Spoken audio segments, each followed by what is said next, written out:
Yo, Joe. This is Dan from Action Figure Magic. Today we're going to be taking a look at Super 7 Ultimates. This is G.I. Joe Duke. We have Snake Eyes, which we've opened in the past. Love the figure, came out amazing. And let's look at one of our classic favorites, one of the most recognizable G.I. Joes, Duke. Very much like the cartoon. It almost looks like he was taken right out of the cartoon. He looks perfect. The colors are amazing. The simplistic design of him, he just looks awesome. Here's a look at his box. If you can't see it, it is in camo, so it does kind of blend in with the surroundings. That comes off, and then we got all these fun accessories that we're going to go through. There's a file card type image on the back and a picture from the cartoon. Really cool packaging Super 7 does with these, so I'm very excited to see what we got.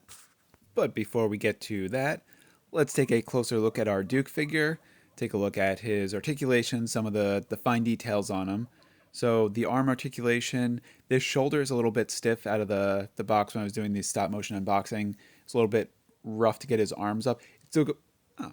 And his waist just popped off. So it's just a peg ball joint thing. So it looks, yeah, it pops right back in, so no issues. Let's see how much he could split without ripping those pants. So his knee goes about halfway back. Can't kick himself. Can't do some. He could do some high knees though. But so leg articulation. But I'm not at all surprised. Like we have Snake Eyes. We've opened him up. We take a look at that articulation, and the Thundercats figures are the same. The neck is a little bit limited. So usually the Super 7 figures have a wider range of motion on the neck. Yeah, let's just take a look at, yeah, so Snake Eyes can go, he can give an absolute yes, affirmative, yes or no, shake that head. Uh, Duke is a little bit more tight-lipped when it comes to his responses. It's just a little head nod. You got to pick up on those micro expressions to see if he actually says yes or not. And then there is no hole on his back, so that means his backpack has to be like Snake Eyes. It's got to be straps over the shoulder. So articulation is what I expected. I just wanted to show it to everyone, just if they're not as familiar with the Super 7 Ultimates figures. So now let's grab some of these accessories and bonus things that he came with. So let's put our Duke off to the side. And he came with two swappable heads. There's the one telephone operator, and then there's the one stepping on a Lego. So this one, welcome to G.I. Joe, how may I assist? And then, then they'll tell him where he needs to go and then shoot up some Cobra. And this one, as I mentioned before, it's stubbing his toe, stepping on a Lego. He is not too happy about that. He is as gung ho to pick up those Legos time and time again. He's frustrated. So let's try out one of those swappable heads. So let's get the one head off so we can put the other head on. I think we're going to go with the telephone operator head. I think that is it. That's weird. So usually the peg is on the neck. This peg looks like it actually is on the inside. Actually, I'm not sure if that's supposed to be like that. So here are the swappable heads. They do not have a peg. So I think that peg was actually supposed to stay in the neck and it was supposed to pop off the head. So this looks like it's a problem. So I don't think I'm going to be able to use those swappable heads because maybe if I get a pair of pliers and try to pull out the other one, but every time I swap his head out, I think that's going to be an issue. It looks like it might be stuck a little bit in there, so I'm just poking at it with a uh, back end of a paintbrush, a tool of choice. And yeah, that's weird. As long as I can get it back on, I'll be happy, but it's a little bit disappointing that I can't use the two swappable heads in stop motions because I did have two ideas with them. So I will see if I can figure that out. But let's move on. So let's check out this helmet. The original G.I. Joe Duke came with a helmet, so this is very reminiscent of that. It's a little bit bulky. It looks silly on him, but so did the original G.I. Joe characters' helmets that were come on and off. They looked a little bit oversized, but they are not for fashion. They are for safety. So if you take a bullet to the head, you want to be wearing that. And let's take a look at these peepers. So they are binoculars. They have a strap that can go over his shoulder. They've got other hands that could hold them a little bit better. He comes with a fist hand, so for now we're just going to pretend that he's not holding it with his fist, and he could look at those heads that he's never going to wear. The little bit of disappointment you can see in his eyes, but his eyes can easily be hidden behind the binoculars so you don't see the tears welling, or those my own. Uncertain. I'll get back to you. And next up on the accessory list, let's take a look at his backpack. As we mentioned before, there is no hole in his back like the classic G.I. Joes or Hasbro's G.I. Joe Classified. So these have shoulder straps, so it's a little bit more realistic. So we can pull his shoulders back and just kind of fit them on like you'd normally put on a backpack. But I think human bodies are all right.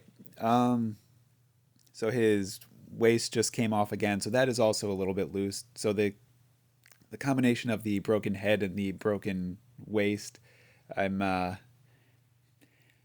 beginning to become not too happy with this figure, which is fine. I have a lot of Super 7 Ultimates figures, and every now and again you come across a dud, like the Fox Robin Hood. I still can't stand that figure, but now we get to put Duke on a table, so it's not all bad.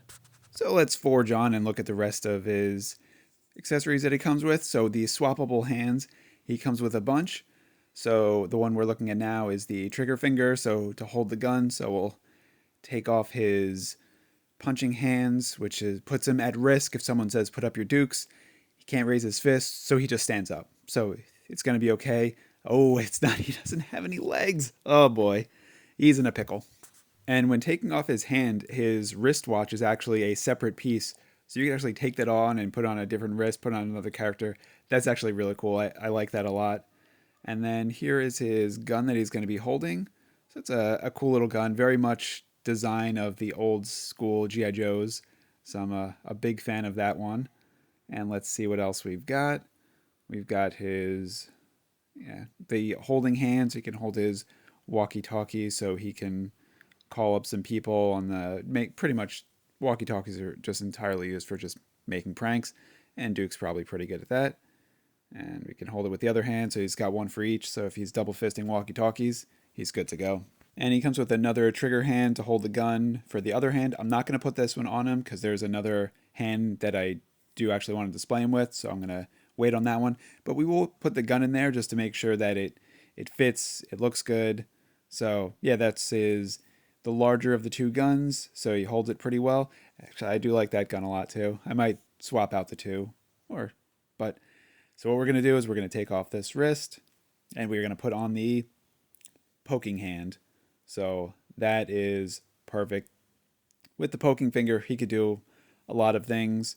So like pick Snake Eyes' nose, but he's through a mask, so it really just agitates Snake Eyes, but it doesn't stop Duke from doing it. And next up, we have the hand ready for gameplay. Rock, paper, scissors, and shoot! And paper covers rock, so Duke is ready to go. He really just needs a scissor hand, and then he would have all three of his bases covered. And let's do a little bit of a zoom in on this hand. So this is what it looks like at a more detailed. So there's that paper hand really magnified. So a cool little trick we like to do around here. And let's put Duke together for our one last view of him. Stand him up, get him all posed. He looks great. I'm happy with the look of him. The quality leaves some to be desired since he is a higher price point deluxe figure. Just shouldn't have these issues. Snake Eyes is amazing. Duke, so. Pick him up if he's on clearance, I would say. Thanks for watching. Hey, Snake Eyes, what's that? Boop.